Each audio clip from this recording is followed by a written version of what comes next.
यह कहानी है दो अलग अलग स्वभाव रखने वाले दिलों की, जो किस्मत की एक सामान्य घटना के माध्यम से एक दूसरे से जुड़ जाते हैं। जारिया एक मजबूत, आत्मसम्मान रखने वाली और समझदार लड़की थी। वह जीवन के हर फैसले में सतर्क रहती, अपने भावनाओं को नियंत्रित करना जानती थी और किसी पर आसानी से भरोसा नहीं करती थी। इसके विपरीत फैज एक हंसमुख, खुशमिजाज और जिंदा दिल लड़का था। वह अपने दुख को भी मुस्कान में छुपा लेता, मगर उसके दिल में एक गहरी चिंता पनप रही थी, जिसका किसी को पता नहीं था। दोनों एक ही यूनिवर्सिटी और एक ही क्लास में थे, मगर उनके बीच ज्यादा बातचीत नहीं होती थी। झारिया अपनी दुनिया में मग्न रहती, जबकि फैज अक्सर दोस्तों को हंसा रहा होता। एक दिन अचानक झारिया का मोबाइल फोन हाथ से गिर गया और टूट गया। वह चिंतित हो गई। उसी समय फैज आगे बढ़ा और धीरे से कहा कि अगर वह चाहे तो फोन ठीक करवा सकता है। झारिया ने पहले मना किया, मगर फैज की ईमानदारी देखकर उसने उसे फोन दे दिया। अगले दिन फैज ने फोन वापस किया, न केवल पूरी तरह से ठीक, बल्कि एक नए कवर के साथ। यह छोटा सा कार्य झारिया के दिल में कोमलता पैदा कर गया। उसे पहली बार महसूस हुआ कि फैज केवल हंसी मजाक करने वाला लड़का नहीं, बल्कि एक जिम्मेदार और देखभाल करने वाला इंसान भी है। समय के साथ दोनों के बीच दोस्ती बढ़ने लगी। लाइब्रेरी में साथ पढ़ना, यूनिवर्सिटी प्रोजेक्ट्स, कैंटीन में चाय और लंबी बातचीत, ये सभी उनकी रोजमर्रा की जिंदगी का हिस्सा बन गए।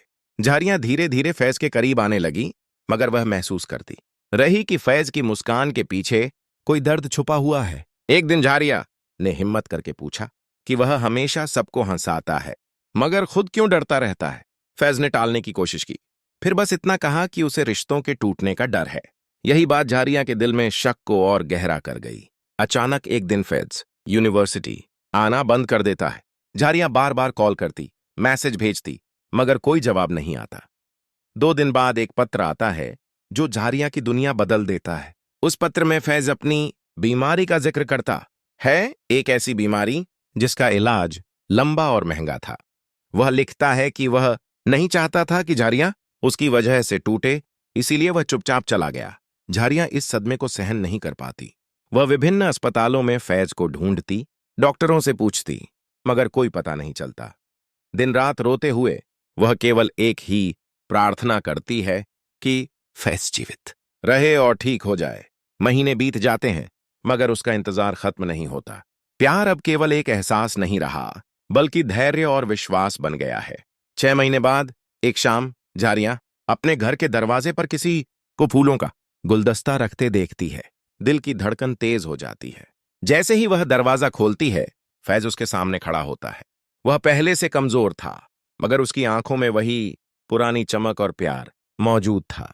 फैज बताता है कि इलाज सफल रहा है, मगर इस दौरान उसे यह एहसास हुआ कि झारिया के बिना उसकी जिंदगी अधूरी है।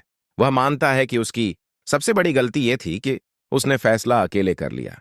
झारिया उसकी बात सुनकर उसका हाथ थाम लेती है और कहती है कि सच्चा प्यार मुश्किल समय में साथ छोड़ने से नहीं, बल्कि साथ देने से पहचाना जाता है। कहानी का अंत दोनों की शादी पर होता है। वे एक नई जिंदगी की शुरुआत करते हैं, इस विश्वास के साथ कि उन्होंने एक दूसरे को